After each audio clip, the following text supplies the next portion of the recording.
Bienvenue sur la Loupe planétaire.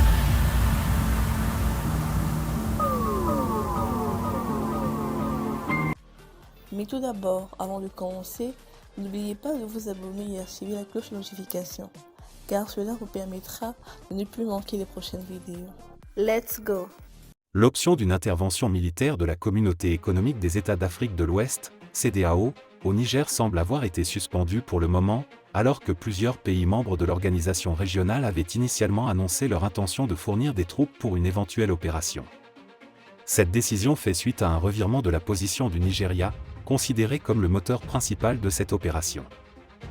Initialement, le président nigérian, Bola Tinubu, avait exprimé sa vive réprobation à l'égard des auteurs du coup d'État survenu au Niger.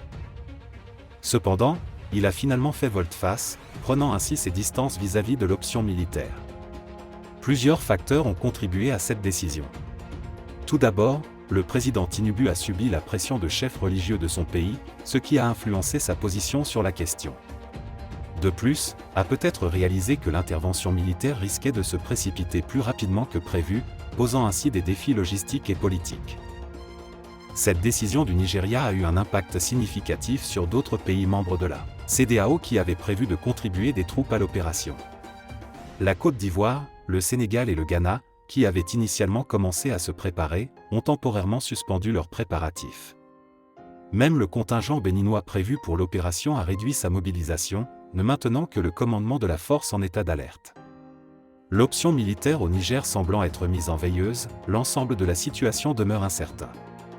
La CEDEAO n'a pas encore officiellement annoncé de désengagement de cette opération, mais des signes indiquent que l'organisation régionale recherche la meilleure manière de communiquer son rétropédalage. Des réunions d'officiers de commandement de la force de la CEDEAO se sont tenues au Nigeria, mais le contenu de ces discussions est encore confidentiel.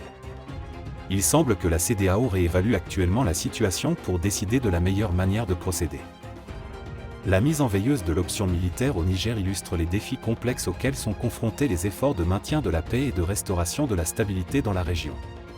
Les décisions politiques et les pressions internes ont un rôle crucial à jouer dans la détermination du cours des opérations militaires. La situation au Niger demeure incertaine, et il reste à voir comment la CEDEAO réagira à cette évolution des événements. Aussi, les récents bouleversements politiques en Afrique de l'Ouest ont éveillé l'attention des politiciens américains.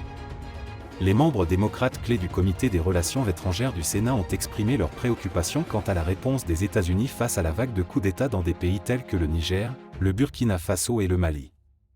Ils ont souligné la nécessité d'une évaluation critique des politiques américaines, arguant qu'une réaction incohérente face aux coups d'État pourrait encourager davantage d'instabilité.